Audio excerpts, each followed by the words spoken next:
नमस्कार दोस्तों, मेरा नाम प्रियल गुप्ता है। मैं उमा देवी चिल्ड्रंस एकेडमी में कक्षा 8 की विद्यार्थी हूँ। आज मेरे साथ मेरा छोटा भाई पार्थ है। ये कक्षा 2 का विद्यार्थी है। आज मैं इसे संज्ञा के बारे में बताऊंगी, पर पढ़ाने से पहले चलिए देखते हैं कि पार्थ को संज्ञा के बारे में पहले से कितनी जानकारी है। तो पार्थ, क्या तुम मुझे बता सकते हो कि संज्ञा क्या होती है? हाँ, संज्ञा नाउन होती है। हाँ, पर क्या तुम मुझे संज्ञा की परिभाषा या संज्ञा के कुछ उदाहरण बता सकते हो? नहीं। कोई बात नहीं। आज पहला दिन है, इसीलिए आज हम संज्ञा, उसे कैसे पहचाने और उसके भेदों के नाम जानेंगे। पार्थ, क्या तुम मुझे बता सकते हो कि ये क्या है? ये एक ब्लैक बोर्ड है। तुम कौन हो? मैं पार्थ हूँ। ये क्या है? ये एक डस्टर है। तुमने सही बताया। जिन भी चीजों का नाम तुमने बताया वो सब संज्ञा के उदाहरण हैं। जिन भी चीजों का एक नाम है वो सारी चीजें संज्ञा के अंदर आती हैं। तो संज्ञा की परिभाषा क्या हुई?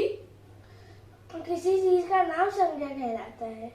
हाँ, इसे हम दूसरे शब्दों में कह सकते हैं कि किसी व्यक्ति, वस्तु, स्थान तथा भाव के नाम को संज्ञा कहते हैं। ठीक है, तो अब हम संज्ञा के भेद समझें।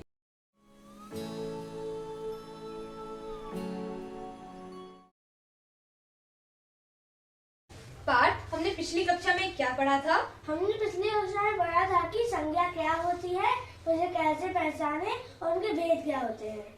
क्या तुम मुझे बता सकते हो कि संज्ञा के कितने भेद होते हैं? संज्ञा के 5 भेद होते हैं। कौन कौन से? व्यक्तिवाचक, जातिवाचक, भाववाचक, द्रव्यवाचक और समूहवाचक। बहुत अच्छे। तो आज हम संज्ञा के 3 भेदों के बारे में जानेंगे। व्यक्तिवाचक संज्ञा, जातिवाचक संज्ञा और भाववाचक संज्ञा। चलो एक उदाहरण से ये समझते हैं। समझो कि तुम एक सड़क पे जा रहे हो और तुम्हें सामने से 2 लोग आते हुए दिखते हैं। कितने लोग आते हुए दिखते हैं? 2। एक तुम्हारा दोस्त है, उसका नाम है रमेश, और उसके साथ एक और लड़का आ रहा है जिसको तुम नहीं जानते। ठीक है, तो तुम इसे क्या बुलाओगे? रमेश। और इसे क्या बुलाओगे? लड़का। अरे पार्थ, तुम मुझे बता सकते हो कि अगर तुमने इसे रमेश बुलाया तो इसे तुमने एक लड़का क्यों बुलाया? मैंने इसे रमेश बुलाया क्योंकि मैं इसका नाम जानता हूँ, और मैंने इसको लड़का बुलाया क्योंकि मैं इसका नाम नहीं जानता हूँ। बहुत अच्छे। तो रमेश यहाँ पे एक व्यक्तिवाचक संज्ञा का उदाहरण है और लड़का यहाँ पे जातिवाचक संज्ञा का उदाहरण है। किसी विशेष व्यक्ति, वस्तु, स्थान आदि के नाम को व्यक्तिवाचक संज्ञा कहते हैं। किसी विशेष व्यक्ति, वस्तु, स्थान की समस्त जाति का बोध कराने वाले शब्दों को जातिवाचक संज्ञा कहते हैं। अब सोचो कि रमेश एक अच्छा लड़का है, तो उसके अंदर कौन सा गुण है? उसके अंदर अच्छाई का गुण है। बहुत अच्छे। और सोचो कि इसके साथ जो लड़का आ रहा है वो बहुत बुरा है, तो उसके अंदर कौन सा गुण है? उसके अंदर बुराई का गुण है। बहुत अच्छे। अच्छाई और बुराई भाववाचक संज्ञा के उदाहरण है। जिन शब्दों से किसी प्राणी के गुण, भाव, स्वभाव, अवस्था आदि का बोध होता है उन शब्दों को हम क्या कहते हैं? भाववाचक संज्ञा। हाँ, उन शब्दों को हम कहते हैं भाववाचक संज्ञा। आओ इन तीनों को हम गहराई से समझते हैं।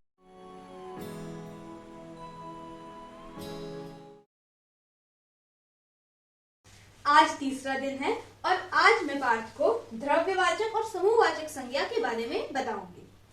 तो शुरू करने से पहले क्या तुम मुझे बता सकते हो पिछली कक्षा में हमने क्या पढ़ा था? पिछली कक्षा में हमने व्यक्तिवाचक, जातिवाचक, भाववाचक संज्ञा को समझा था। हाँ, पिछली कक्षा में हमने व्यक्तिवाचक, जातिवाचक और भाववाचक संज्ञा को समझा था।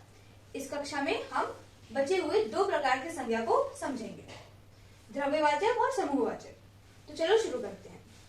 पार्थ, सोचो कि एक बहुत बड़ी सी टुकड़ी है सैनिकों की, उसमें बहुत सारे सैनिक हैं। तुम उसे क्या बुलाओगे? सेना। हाँ, एक सैनिकों की टुकड़ी को हम सेना बुलाएंगे। पर क्या तुम मुझे बता सकते हो कि हमने इसे सेना क्यों बुलाया, हमने इसे सैनिक क्यों नहीं बुलाया? क्योंकि यहाँ पे बहुत सारे सैनिक हैं। हाँ, सेना समूहवाचक संज्ञा का एक उदाहरण है। वह शब्द जिसका इस्तेमाल वस्तुओं के समूह का बोध कराने के लिए होता है उन्हें हम कहते हैं समूहवाचक संज्ञा। चलो अब द्रव्यवाचक संज्ञा को समझते हैं। इस दुनिया में जितने भी द्रव्य हैं, यानी जितने भी लिक्विड, सॉलिड या गैस हैं, उन्हें कहते हैं हम द्रव्य। ये सारी चीजें द्रव्यवाचक संज्ञा के अंदर आती हैं। क्या तुम मुझे इसका कोई उदाहरण दे सकते हो? तो जैसे पानी, हाँ, हवा और खाना। बैठ जाओ। इसके बहुत सारे उदाहरण हैं, जैसे पानी, हवा और खाना। तो वह शब्द जो किसी वस्तु की द्रव्यता को दर्शाते हैं, उन्हें हम कहते हैं द्रव्यवाचक संज्ञा। आओ इनके बारे में और जानें।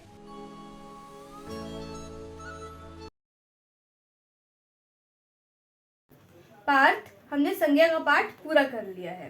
तो यहाँ पे मेरे पास एक प्रश्न पत्र है जो तुम्हें सुलझाना होगा।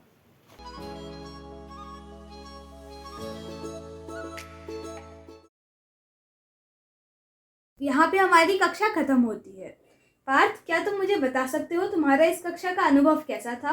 मेरा इस कक्षा का अनुभव बहुत अच्छा था। इससे पहले मैं संज्ञा के बारे में बहुत कम जानता था और अब मैं संज्ञा और उनके भेदों के बारे में बहुत अच्छे से जानता हूँ।